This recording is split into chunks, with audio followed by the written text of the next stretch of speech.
previous video, we talked about depression and freezing point. In this one, we're going to be talking about osmosis and osmotic pressure. So osmotic pressure is one of the colligative properties. But before we talk about what osmotic pressure is and how it is a colligative property, we need to talk about osmosis. So what I decided was we'll be splitting this concept, since it's pretty long, we'll be splitting it into maybe 2 or 3 videos. In this video, we'll be talking about what osmosis is, what's a semi-permeable membrane, what's osmotic pressure, and how osmosis and diffusion are different from each other, just basic idea. And in the next one, we'll continue with like the osmotic pressure as a colligative property. So osmosis. Here we have this first this is the first image in your textbooks as well. So basically, initially we have a thistle funnel. So this is a thistle funnel with something called a semi-permeable membrane attached to it. So we'll be calling it SPM, which is semi-permeable membrane, which is attached at the base. And this thistle funnel has an aqueous sugar solution, basically sugar and water in it. Now this is sugar plus water. This is the semi-permeable membrane. So what we're doing is we're placing it into a beaker containing water. So this is essentially the solvent, which is water. Okay, now a semi-permeable membrane is something that only lets solvent particles pass through. Okay, so a semi-permeable membrane essentially is going to make sure the sugar particles don't come here, but it will let the water go from here to here. So basically, because of this difference in concentration gradient, it is observed that there is an increase in level of the water. So initially it was here, but then because it was dipped in water, the water molecules started traveling, and then it moved in, and then there was an increase in the level in the thistle funnel. So this process where a solvent passes through a semi-permeable membrane from a pure solvent to a solution is called as osmosis. So this phenomenon where there is a flow of solvent from solvent to a solution through a semi-permeable membrane is called as osmosis. Okay, so this increase in level was because of osmosis. There are other examples that you do see in daily life. If you while making pickles, mangoes get shriveled, and actually this was something that I didn't realize that was a thing, where if you have very sad looking carrots, if you placed it in water, it got nice and healthy and you could just cook it. Another example could be raisins in water. So it usually is shriveled, but in water it becomes almost like a grape, but not grape.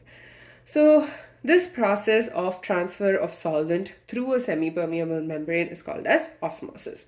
Now you might be wondering why I said we wanted to learn the difference between diffusion and osmosis. I just wanted to point out that diffusion and osmosis are actually quite similar. The only difference being that because they do so diffusion is just the mixing of molecules, whereas in case of osmosis you have something called a semi-permeable membrane, which doesn't let certain particles move through it. For example, in this case, sugar wasn't able to go from the thistle funnel into the beaker because of the semi-permeable membrane. So semi-permeable membrane, I keep using that word so many times, right? So it is basically something which has the ability to stop our solute particles from moving. So these can be made from animal or vegetable origin. It's said that it's using pig's bladder or parchment, or it can be synthetic like cellophane. So basically they might appear as sheets, but they will have some teeny tiny network of particles which make sure that it only lets the solvent through. So because they're only letting one type of thing through, it is a semi-permeable membrane. So that is So we learned about osmosis. What is osmosis? We talked about what is a semi-permeable membrane. The last thing we'll be talking about in this video is going to be osmotic pressure. Okay, so here we have two beakers, and in between you have the semi-permeable membrane. Okay, you just need to understand the concept right now. That is all I care about. So over here we have these two beakers. One of them has a solution. Okay, and one of them has the pure solvent. Okay, so this one has a solution, this one has a pure solvent in it. Now here this is attached to two pistons or frictionless pistons. So these are frictionless pistons attached to it at the top. Now we have a semi-permeable membrane. What do you think is going to happen? Basically, the solvent particles are going to move from here into this, because this has this is a solution, so the solvent particles will start going here. Okay, so when the solvent particles start moving here, there will be a rise in the pistons level. So right now it's over here, right? Assume it's the same beaker and assume it's the same position. In the beginning, let's say it's over here, but because of addition of water, it'll move up and then it might come up to here. Okay, so there is a rise in the level of the piston because of the movement of the solvent particles from here to here. Now, imagine if you're putting some amount of pressure here. Okay, so let's say we put enough pressure to stop osmosis. This pressure, which is, added to make sure osmosis is stopping, is the osmotic pressure. I will repeat it again. So here you have a solution and a solvent. You have a semi-permeable membrane.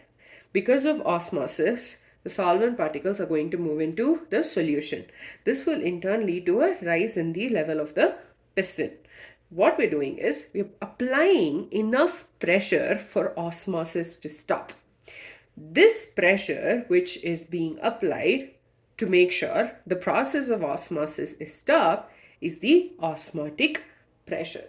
So osmotic pressure is the minimum excess pressure that is applied to the solution to prevent the passage of the solvent from here to here.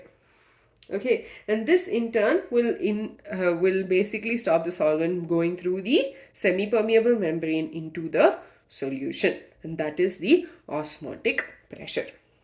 Okay, so first of all, we started with having just the solution over here. We had the solvent over here. Semi-permeable membrane, two frictionless pistons to each beaker. Initially, it would have been like this, but because of osmosis, the solvent would have gone from here to here. This in turn would have led to a rise in the level of the piston. If we apply enough force over here, there is a possibility for us to stop the osmosis from taking place. This pressure, which is the minimum excess, which is applied to make sure that osmosis is stopped, is the osmotic pressure. With that, we're done with whatever we needed to discuss in this video. I'm going to go over it all one more time because it's a new concept. So osmosis and osmotic pressure. First of all, we had taken an example of a thistle funnel with just sugar and water in it with a semi-permeable membrane. When we dipped it in water, due to the process of osmosis, only the solvent particles were able to go into due to the presence of a semi-permeable membrane, it was only the solvent particles which were able to go into the thistle funnel and not the sugar particles being able to come out. And this process where the flow of solvent particles through a semi-permeable membrane from a pure solvent into a solution is called as osmosis. So osmosis, the semi-permeable membrane can be either made from an animal origin or plant origin. They basically look like a film.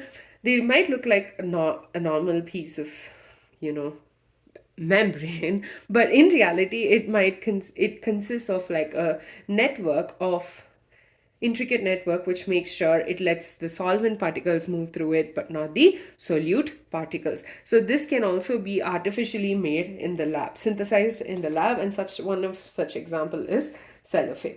So another thing we talked about was the osmotic pressure. We took an example of these two beakers connected to each other through a semi-permeable membrane with two frictionless pistons. So due to the process of osmosis, solvent particles will move into the solution. This in turn will lead to an increase in the level of the piston. What we're doing is we're applying enough force to stop the process of osmosis from even taking place, and this in turn will lead to the stop, right? And this is called as the osmotic pressure. So the excess pressure which is applied to make sure that the process of osmosis is stopped is the osmotic pressure, and it is denoted as pi. With that, we're done with this video. In the next one, we'll be talking about why osmotic pressure is a colligative property. If not, there wouldn't have been a point of actually learning it in this chapter at this point, would it? Also, do check out the community page where I am posting more content, and hopefully all of that also helps you, and do let me know.